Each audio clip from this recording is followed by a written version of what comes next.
You need to understand all weight loss is insulin-based and calories have nothing to do with it. Wow, that was a strong statement.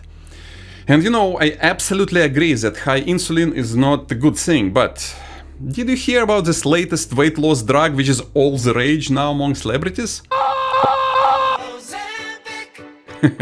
Ozempic being a semaglutide actually increases insulin production.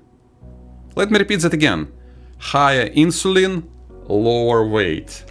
And that happens because there is one very important nuance which sometimes get lost in this battle of calories in, calories out camp led by Kevin Hall versus Carbohydrate-Insulin Model championed by David Ludwig.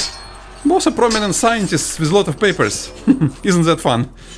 But let me introduce you to string theory of everything which can unite both camps. Because as all models, they are all wrong, but can be useful when united. And no worries, we are going to use a very common sense approach, so stay with me and we will get to the bottom of it in no time. Keep going. Okay, first things first.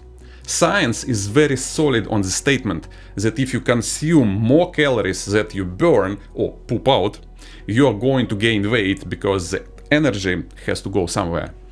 And the other way around works the same. If you eat in a calorie deficit, it doesn't matter. If you eat high fat or high carb, you lose the same amount of weight.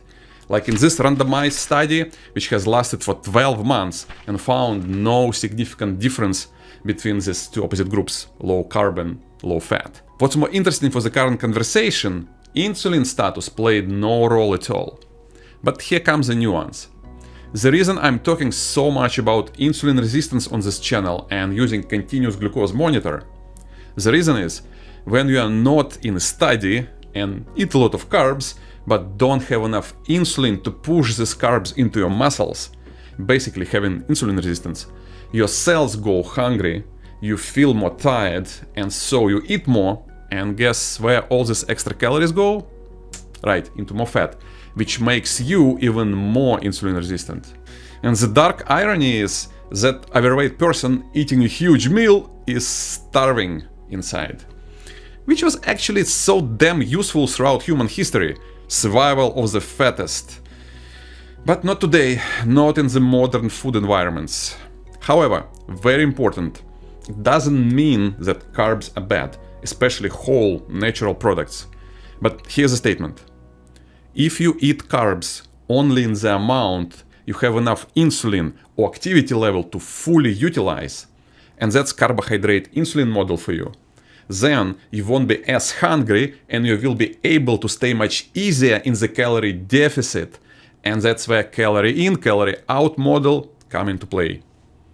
Calories matter, hormones matter, carb quality matter, and when they all shake hands, they all win. The only question remains, how do you know that you eat carbs in the right amount and let your body heal? That's where this amazing tech called CGM can help a lot. It has completely changed my life, but will it work for you? Check this video next and find out. Living is smart, aging is bad. See you there.